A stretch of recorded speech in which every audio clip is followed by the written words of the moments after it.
Hola mis hermanos, ¿qué tal? ¿Cómo están? Bienvenidos ya a una clase más donde vamos a estudiar. Hoy nos toca, hermanos, repasar y aprender acerca de la doctrina de la salvación. Esto se llama soteriología. Es una palabra muy extraña, ¿verdad? Vamos a orar al Señor para que nos dé sabiduría y conocimiento y para que podamos entender un poco más de lo que se trata. Sí, vamos a orar. Amado Dios, bendito Padre, te doy gracias por este tiempo, Señor. Gracias por tu bendición. Ayúdanos, Señor, a entenderlo, Señor. A mis hermanos también que están ahí atrás escuchando este video, Señor. Te pido, Padre Santo, que sea de edificación para ellos, Señor, en tu palabra. En el nombre de Jesús te pedimos tu bendición y tu guía en este momento, Señor. Amén. Muy bien, hermanos, ¿qué tal? ¿Cómo están? Vamos a repasar hoy día lo que es la soteriología. Es una palabra muy extraña, entonces se me hace complicado pronunciarla. Vamos a ver de qué se trata. Siempre les traigo un resumen de lo que es y vamos a ver acerca de todo es, hermanos, acerca de la doctrina de la salvación. En esencia es eso, la doctrina de la salvación. La Biblia habla mucho acerca de este tema. Hay mucho que podemos ver. Si podemos iniciar desde Génesis, pues ahí vemos una elección, ¿verdad? Que Dios hace de Abraham. Y ustedes conocen a Abraham, ¿verdad? Abraham no necesariamente estaba buscando a Dios, pero vemos aquí que inicia con una elección. Acá Dios se le aparece, ¿verdad? Cuando Abraham estaba buscando, realmente Abraham no estaba buscando, no buscaba a Dios. Es más, de hecho, Josué 24 nos dice que Abraham habitaba al otro lado de los caldeos, si no me equivoco, de un lado del mar de Jordán con su padre, dice, y eran adoradores de dioses ajenos, de dioses paganos. ¿Y qué creen? Ahí fue Dios. Sí, lo buscó, lo encontró, lo eligió, y bueno, todo esto es parte de la soteriología, es la doctrina de la salvación, como un Dios todopoderoso busca al hombre, como lo busca. Otras religiones no hacen eso, vamos a ver eso también un poco más adelante. Bueno, aquí vemos entonces que la soteriología se trata de eso, ¿verdad? Es la salvación. ¿Por qué? Porque Abraham recibió salvación. Dios le habló, dice, y acá lo que sucede después es que Abraham le creyó a Dios y fue contado por justicia, dice aquí el apóstol Pablo. Él recoge este tema en el libro de los Romanos y dice que justamente desarrolló prácticamente su salvación. Claro, él no lo hizo, sucedió esa salvación. La salvación aquí es por fe y sabemos que no es por obras, ¿verdad? Y habla de Abraham que le creyó a Dios. Al momento de creer, pues esa es la fe, ¿sí? Y fue contada por justicia, dice así, y en otras palabras que le fue cargada a su cuenta, ¿sí? No a la de Abraham, sino a la de Dios. Y así pues que les contado como justicia descargada a la cuenta de Dios, y así pues, así por así decirlo, Dios lo tomó en cuenta, ¿sí? A Abraham, la fe que depositó en él. Primeramente Dios se acerca, Dios te habla y por fe crees, ¿verdad? Sabes, entiendes y tomas una decisión.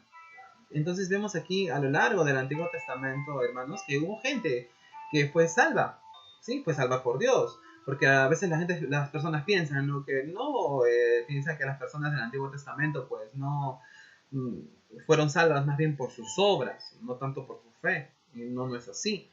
Mm, en realidad no es así. Es más, cuando vemos en Habacuc 24, se nos dice que la salvación es por fe.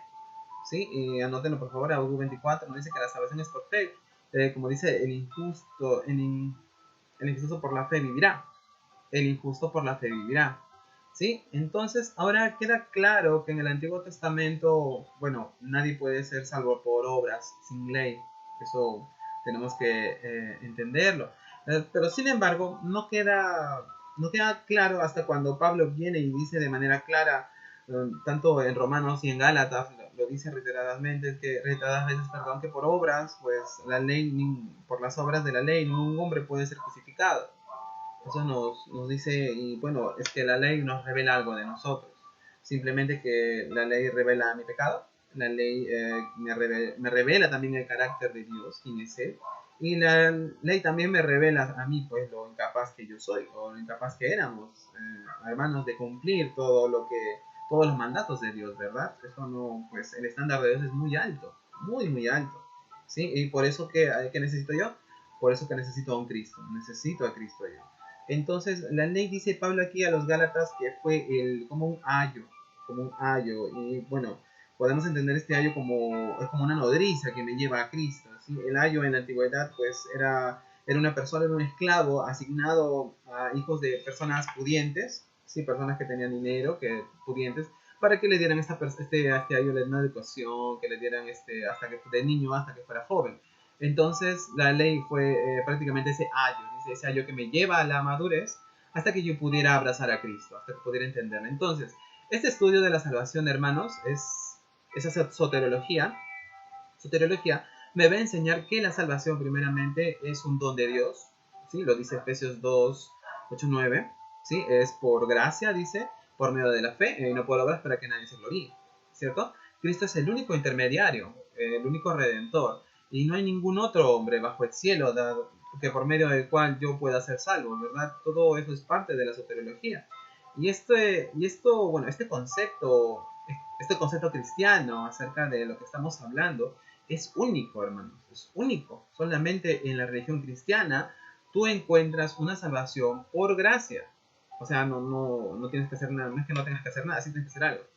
No hay ninguna otra religión bajo los cielos, ni lo va a haber tampoco. ¿Para qué? Para que la salvación sea por gracia, que no solamente tiene que ser, es por gracia, mejor dicho, ¿sí?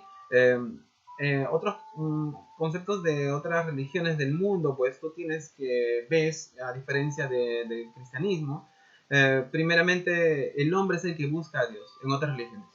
Eso sucede, el hombre es el que busca a Dios. Es más, el hombre está sujeto a hacer cosas para agradar a esos dioses. Y tiene que hacerlo. Porque por eso que va a hacer, pues va a recibir, ¿no? Va a decidir su Dios, ¿no? Pero eso no sucede en el cristianismo. En el cristianismo vemos a un Dios que busca al hombre. Y no solamente eso, en el cristianismo tu Dios está buscándote, ¿sí? En Romanos 3, 10, 11 nos dice por qué. Por la razón es sencilla, dice, porque no hay justo en uno y no hay quien entienda, dice, no hay quien busque a Dios, todos se han desviado, esa es la idea. Todos están desviados, imagínate, nadie quiere buscar a Dios, además a nadie le agrada la idea. Pero vemos a un Dios que está usando. Por eso el resto de religiones, hermanos, es muy... La palabra clave en las demás religiones es el hacer. Hacer esto, hacer lo otro. Si ustedes vieran como... Acá vemos, ¿no? En Semana Santa que pues suben al cerro, otros están latigando, llevando cosas. En el Oriente es peor, en Asia es mucho peor.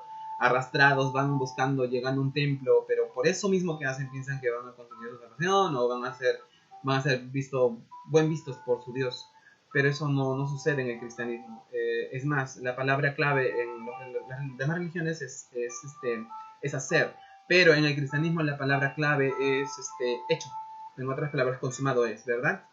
Sí, consumado es cuando vemos a Jesús en la cruz. Entonces, no hay nada que tenga que hacer para que pueda ser salvo, porque esto me dice que yo no tengo que hacer nada. O sea, me deja así free, me deja libre. No es así. Si hay algo que tienes que hacer, esta obra no es una obra, obviamente, es una disposición más bien de tu mente y de tu corazón, de tu espíritu, de decir que, bueno, yo creo en Cristo, yo creo en lo que Cristo vino a hacer, ¿sí? Al sustituirme en la cruz, ¿sí? A perdonar mis pecados. Tú dices, te recibo y te declaro mi Señor y mi Salvador. Eso es lo que tú tienes que hacer. No es una obra, es una disposición del corazón y mente. Entonces, eso es lo que es la doctrina de la salvación. Vamos a ver, vamos a leer rápidamente. Dice aquí, punto número 1, la necesidad de la salvación. ¿Por qué? ¿Por qué necesito yo la salvación? Que porque naturaleza todos los hombres están totalmente depravados. Cada facultad del ser humano ha sido contaminada por el pecado. ¿Sí? El hombre no puede agradar a Dios, en otras palabras. Está muerto espiritualmente, separado de Dios en sus delitos y pecados, eso sí lo sabemos.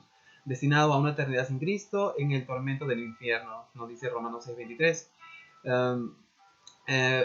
Charles Ryer describe la naturaleza humana pecadora de la siguiente manera. Miren cómo lo describe esta persona. Las escrituras están llenas de declaraciones de corrupción, dice, en muchos aspectos de la naturaleza del hombre. Su intelecto, su manera de pensar ha sido corrompida, como asimismo su conciencia, su voluntad y su corazón. Y todo ser, dice, esta es la doctrina de su depravación total. Esta depravación total no significa que todos estén tan profundamente depravados en sus actos que no pudieran uno llegar a imaginar que todos caigan a toda clase de forma de pecados, ni que una persona pudiera apreciar incluso o realizar actos bondadosos.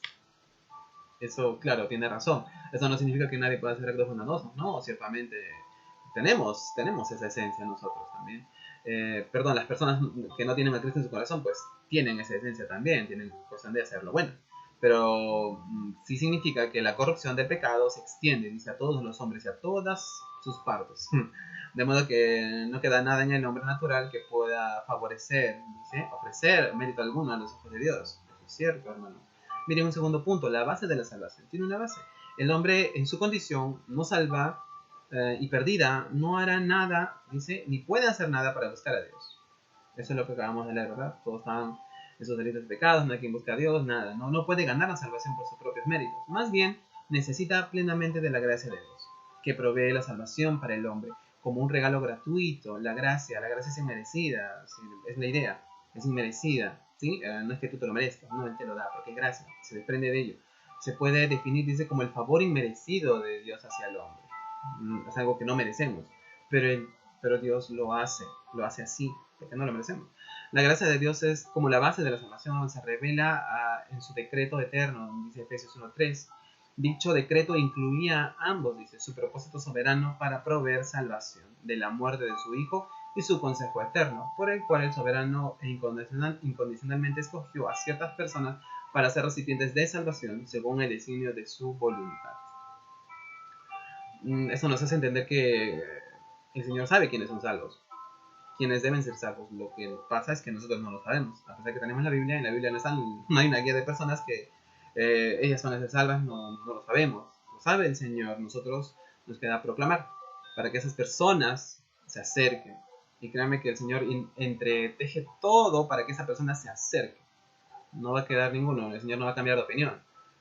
Esa persona que fue elegida por Dios, esa persona, aunque parezca mentira, de repente es un corrupto, es un terrorista de este grupo islamista radical. Si el Señor ha decretado que se va a hacer salvo, pues lo va a hacer en cualquier momento.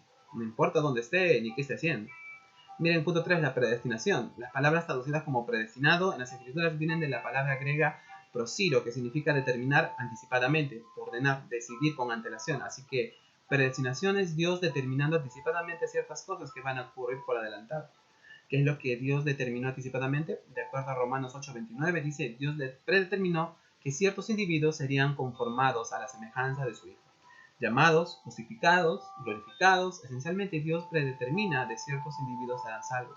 Numerosas escrituras se refieren a los creyentes en Cristo como habiendo sido elegidos. La predestinación es la doctrina bíblica de que Dios en su soberanía elige a ciertos individuos para ser salvos. Y esto es importante, hermanos, porque todos ustedes de repente habrán visto, ¿no? Todo aquel que muere, las personas que están ahí dicen, no están en el cielo, porque todos llegan al cielo porque Dios es bueno. No es verdad. Quisiéramos que eso fuera así, pero no es así. Es una decisión que tenemos que tomar aquí y lo importante es que uno, oremos por las personas. Yo tengo mi hijo, yo quiero que sea salvo, lo que me queda es orar, enseñarle la palabra de Dios, guiarle yo con mi esposa y que él tome una decisión y yo oro para que esa sea su decisión, y que el Señor lo haya podido decir, ¿no? Ya Matías, el hijo de Arlan, él también va a ser salvo. Pero créanme que, bueno, al no saberlo, solo me queda orar, hermanos, solo me queda enseñarle la palabra y en un futuro que mi hijo pueda tomar su decisión. Por eso está muy pequeño. Pero esa es es lo que debemos hacer nosotros los padres. Podemos decir, dice aquí, que la predestinación A y B descansa en la libre voluntad de Dios, pues nace de su amor y su favor no merecido. No discrimina, pues elige a quien Él quiere salvar y no hay norma, regla o mérito humano que incline su elección hacia los escogidos. Por lo tanto, es extensivo porque abarca a cualquier persona a lo ancho y largo del mundo. Es lo que les decía. No importa si es un terrorista, no importa si es un violador, no importa si es la peor persona del mundo, no interesa porque por lo general escogemos personas, no... quiero ser amigo pues, de una persona que es buena, que es amable, que es chévere, no que voy a ser amigo de un ladrón, de un delincuente, no, yo sí pues hago esa decisión, ¿no? Aunque el Señor no hace esas cosas. El Señor, Él es sabio, es su libre voluntad, nace de su amor y es no merecido. Y el Señor, si ha escogido a esa persona y aún no está en los caminos del Señor, el Señor se va a encargar de llevarlo, créanme que sí. Él se va a encargar de entrelazar cualquier camino para que esa persona sea, no es que Él se haya equivocado, no. Esa persona, el Señor llamó, va a ir. De alguna manera va a aparecer ahí. Letra C, mire, no se constituye en un deber para él, puesto que el Señor no es deudor de nadie. Letra D, no viene a ser injusta, porque el hombre obtiene lo que merece. La justicia demanda que el hombre pague por sus pecados. Por el contrario, Dios al elegir está demostrando que brinda misericordia, porque su justicia fue saciada en Cristo, quien tomó el lugar del pecador. No priva al hombre de su libre albedrío y de su responsabilidad, porque al elegir cambia la voluntad, no las decisiones del hombre. Al cambiar los afectos del hombre, al regenerarlo, este opta por arrepentirse y creer. No está violando su libertad, está cambiando su naturaleza para que su voluntad sea diferente y elija correctamente. Sí, pero no hay un pero aquí, está todo perfecto, está genial. La responsabilidad del hombre es como el espíritu entra, ¿verdad? ¿Cómo puede esa persona aceptar? Todos quisiéramos, hermanos, que todos sean salvos, pero no es así. Y sabemos que algunas personas pues no lo serán. Quizás están en mi familia, no lo sé. Pero no todos van a ser salvos. Y esa es la verdad, no todos van a ser salvos. No todos lo serán. Dice aquí, la expiación. En el Antiguo Testamento este término es traducido usualmente de la palabra hebrea akfar, la cual significa cubrir por medio de un sacrificio expiatorio. Conlleva la idea de cubrir la culpabilidad por medio de un sustituto. Esta idea es predominante casi en todo el Antiguo Testamento, donde esta palabra es usada con mucho más razón cuando es usado haciendo referencia al sacrificio de los animales, demandando como parte del sistema levítico, ¿verdad? En el Nuevo Testamento el concepto de expiación es expandido en otros varios conceptos, los cuales son específicos y estrechos, como por ejemplo la propiciación, la redención, la reconciliación más. Así que deseamos tener una definición básica, concluyente acerca de la expiación dada en la salvación. Podremos pensar en la propiciación de un pago moral o legal por la falta o lesión. La expiación involucra dos aspectos. Uno, la satisfacción de la santidad de Dios, ofendida por el pecado, haciendo paga por el pecado, que se obtiene a través de un sustituto aceptable ofrecido en representación de aquel que ha ofendido la santidad de Dios. Acá en el Antiguo Testamento vemos, ¿no?, bastantes animalitos, podemos ver que son sacrificados, pero solo es uno por cada uno, dependiendo, ¿no? Porque el Señor ha dado en Levítico una ley y tienen que seguir esa ley, dependiendo, y cada uno lleva el propio suyo, pero Jesús alcanza para todos. Letra A dice, de manera que la muerte en Cristo en la cruz fue expiatoria por el hecho de que proveyó satisfacción por la culpabilidad a la cual el hombre incurrió por causa de su pecado. B, de esta manera Cristo fue sustituto, ya que fue una víctima justa e inocente, siendo castigada en lugar de una persona injusta y digna de culpa. Entonces, ¿qué estamos viendo aquí? Que Jesús es la redención, el sacrificio, la expiación perfecta, que alcanza para todos. A diferencia que en el pasado eran animales pequeños, palomas, eran para una persona en particular. Jesús alcanza para todos, como les dije. Miren que dice aquí, aspectos de la expiación. Aquí hay unos aspectos que debemos entender. El sacrificio. Los sacrificios en el Antiguo Testamento eran solo sombras del sacrificio último y mayor que fue Cristo. Era necesario que el sacrificio para pagar por el pecador tomando el lugar del culpable. ¿Se acuerdan? Decíamos que estos sacrificios, esa serpiente que tenían que mirar para que pudieran no morir, son sombras de lo que iba a hacer Jesús en un futuro. En el Antiguo Testamento mencionado. Ya se mencionaba desde el Antiguo Testamento, perdón, la propiciación. Dice, esta palabra implica el aplacar o apaciguar a alguien cuya ira se ha encendido o alterado por medio, dice, de un sacrificio adecuado. Cristo no solo apaciguó la ira de Dios, sino que también la satisfizo en su muerte en la cruz. Esa es la propiciación que se usaba antes. La reconciliación tiene que ver con la comunión restaurada entre las dos partes enemistadas. Obviamente Dios nunca nos ofendió, sino que nosotros hemos ofendido a Dios. El Señor nos reconcilió consigo mismo a través de Cristo, haciendo paz por su sangre, así que no somos más enemigos, Dios ahora tenemos paz con Él, paz para con Dios. La redención. Esta palabra refleja la idea de compra y rescate de la esclavitud. Cristo no solo murió por nuestros pecados, sino que pagó por ellos, para comprarnos con su sangre, rescatarnos de la condenación eterna, invalidando a los que creen en el poder del pecado y librándonos de las manos de Satanás. ¿Esto qué significa? Que Jesús murió por tus pecados actuales, por los antiguos y por los que harás en el futuro. Es hermoso pensar eso, porque, hermanos, siempre le fallamos, siempre estamos cayendo y encontramos en él este tipo de redención que alcanza para todos. El llamamiento eficaz y la gracia irresistible, dice, aunque estos conceptos son diferentes, son la cara de una misma moneda. La gracia irresistible es la base del llamamiento eficaz. Estos conceptos son más entendibles cuando decimos que Dios llama al pecador a la salvación, porque de antemano ya lo había elegido en su gracia. Esa gracia es irresistible, en el sentido de que el pecador no puede estorbar su elección, porque Dios ya lo había elegido para salvación de forma soberana. Esta elección es eficaz porque el Dios lo ha llamado, él viene a él inevitablemente. El autor de esta gracia y de este llamado es Dios, el cual nos llama conforme a su soberano propósito en algún momento de nuestra historia, pero habiendo sido elegidos desde antes de la fundación del mundo. Esto es lo que les decía, que no importa dónde esté esa persona, además no importa lo que esté haciendo. El Señor vendrá a su vida, aparecerá en su vida, alguien le hablará, lo evangelizará, qué sé yo, estará de repente en una transmisión, de repente nunca escuchó, pero el momento que escuche es en donde va a suceder esto que dice el Señor. Es irresistible, dice. Es inevitable, no lo va a evitar. Hay dos tipos de llamados, dice aquí. Mira, tenemos un llamado externo, es la invitación por el cual es ofrecida la salvación por medio de Cristo a todos aquellos que la escuchan. Este puede ser rechazado o resistido. Ahí es donde evangelizamos cada domingo en la mañana. El llamado interno, este llamamiento de Dios que resulta infaliblemente, puesto que es eficaz, en la respuesta del individuo al Evangelio en fe y en salvación. El poder divino, a través de la palabra predicada, por medio del cual el Espíritu Santo ilumina las mentes oscurecidas, suaviza las voluntades obstinadas e inclina los sentimientos contrarios hacia el Dios viviente, guiando de esta manera al no regenerado a confiar en Cristo en una salvación salvífica. Esto es lo que llamamos también llamamiento eficaz. Es a través de la palabra predicada, ¿verdad? Por medio de la cual el Espíritu Santo ilumina las mentes oscurecidas. Recuerden que el Espíritu Santo me convence de pecado. Y al convencerme de pecado, pues debo arrepentirme. Eso es lo que hace la palabra de Dios. Eso es lo que hace cuando escuchamos, cuando ya, bueno, el Señor ya tiene predeterminado quién es.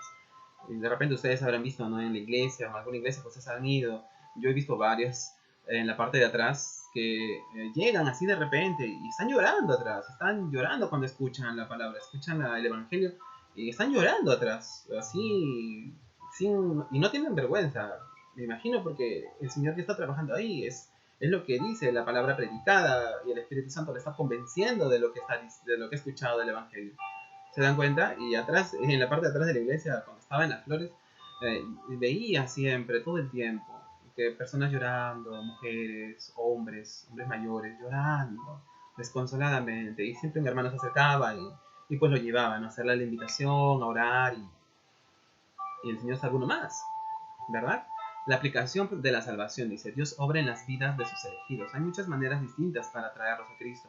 Nunca buscará el hombre a Dios. Entonces, cuando se salva una persona es porque Dios lo buscó a él. Cada persona que Dios salva por su gracia puede testificar en circunstancias únicas que Dios usó para traerlos a Cristo. Muchos han escuchado y han rechazado el Evangelio, dice, por muchos años antes de ser salvos.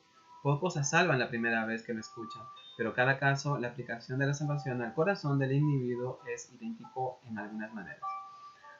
Algunas veces es en la primera, algunas veces lo escucha, lo rechaza, pero va a seguir volviendo. O sea, no es que esa persona venga, sino que el Evangelio lo va a volver a ser escuchado por esa persona, va a volver a escucharlo, lo va a volver a escuchar de diferentes maneras. Dice aquí letra A, en cada caso el pecador debe ser confrontado con el mensaje del Evangelio. Hay un llamamiento general por el cual los hombres son invitados a recibir el remedio de Dios para el pecado del hombre. Ese llamamiento se extiende a todo el mundo.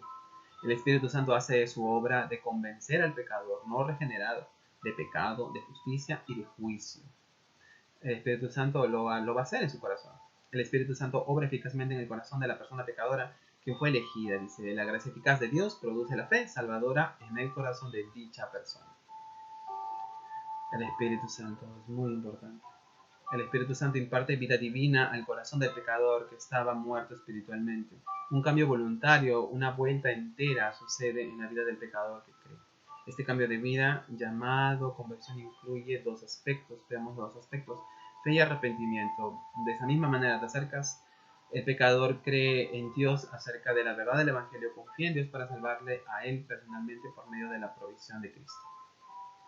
El arrepentimiento, este es un cambio de mente por el cual el creyente se entrega a Cristo y renuncia a su pecado de incredulidad. La actitud de la persona ha cambiado completamente, ahora es una creación nueva y quiere servir a Dios habiendo renunciado a su vida pecaminosa.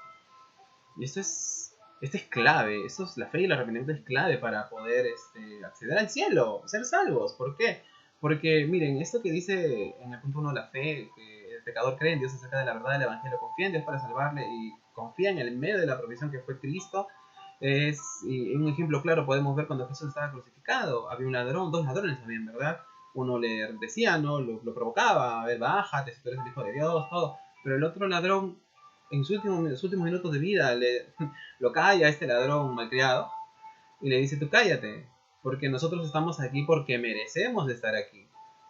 Él está arrepintiéndose, él está entendiendo que ha pecado, él está entendiendo qué ha pasado en su vida. Y él le dice a Jesús, le dice a él, nosotros estamos aquí, perdón a su amigo, al otro ladrón, le dice, estamos aquí porque lo merecemos, pero él, o sea, por Jesús, él no. Está reconociendo que él no tiene culpa de nada, que él es sin pecado, y reconoce que es el Hijo de Dios. Lo reconoce y hace esto, lo ha hecho de otra manera, pero ha llegado al mismo, a la fe y al arrepentimiento.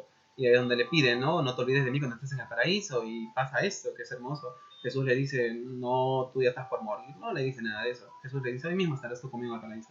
¿Por qué? Porque tuvo fe y se arrepintió. No dijo, no me arrepiento, no. Él reconoce su error, él reconoce que peca. Y su fe, porque cree que es el Hijo de Dios. Es base esto, hermanos. Los resultados de la salvación. A la justificación. Dice, la justificación es el hecho por el cual Dios declara justo al pecador que cree. Es la imputación judicial de la justicia de Cristo al creyente como un don gratuito de la gracia de Dios. La adopción. El creyente se coloca como hijo adulto con relación al Padre, con los debidos privilegios, claro, y responsabilidades. Una vez hablábamos en el estudio de Lucas que Jesús empieza diciéndole Padre, y es ese mismo, así como Jesús se dirige al Padre, Él nos da, ya habiendo creído, nos da con esa misma entrada. Tú puedes decirle Padre. Yo tengo un sobrino, y cuando venían sus compañeritos, pues a mi hermana, a su mamá le decían señora, pero a mi sobrino le decía mamá. No pasa lo mismo con nosotros. Es como mi sobrino le diría, no, tú también dile mamá, es tu mamá también, o dile a mi papá, dile papá también, él es tu papá también. No, ellos van a decir siempre señor o señora, pero nosotros no, nosotros decimos padre. ¿Por qué?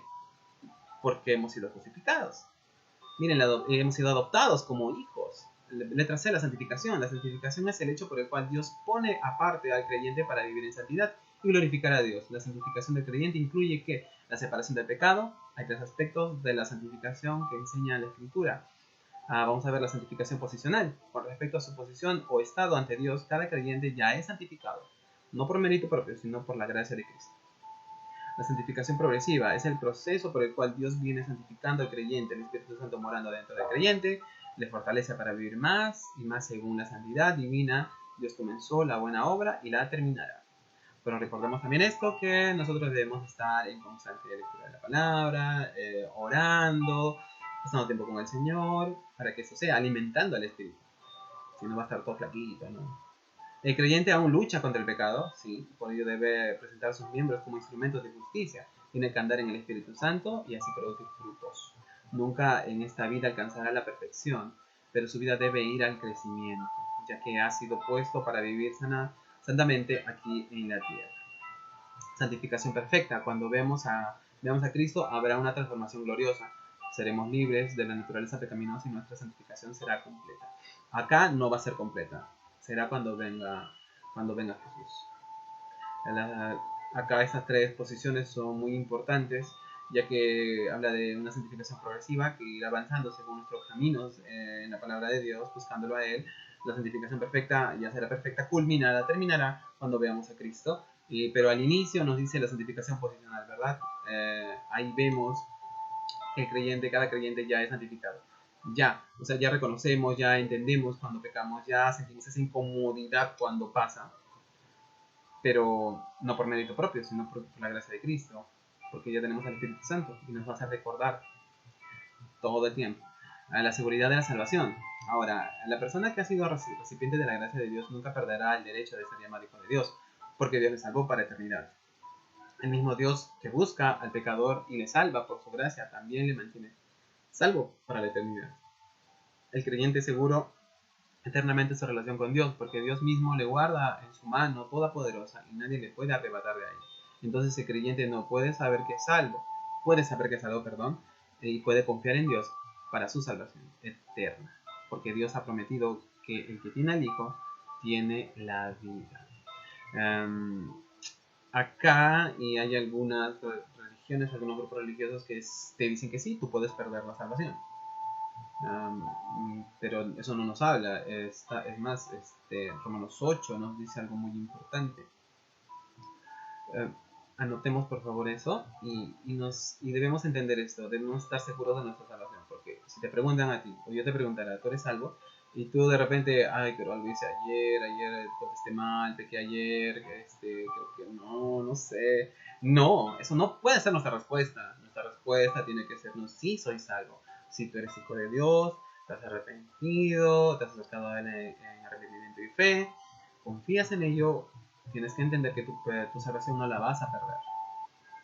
Con esto no la vas a perder. O sea, recuerda que no es lo que tú hagas. Tú, como hijo de Dios, vas a ir en los caminos del Señor, pero no pierdes tu salvación. Algunos grupos dicen que sí, si lo pierdes, ten cuidado. De que sí tenemos que tener cuidado, sí, pero no por perder nuestra salvación.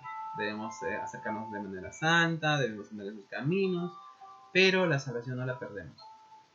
Así que si tú estás dudando en algún momento, estás diciendo, no, pero hoy de repente ya perdí mi salvación, porque me importa en sí, no estoy haciendo esto, no estoy haciendo el otro. No, como hijos de Dios debemos hacer cosas, servirle a Él, pero la salvación no se pierde. Es algo que debemos comprender. De repente no estaba claro, pues ya está claro el día de hoy.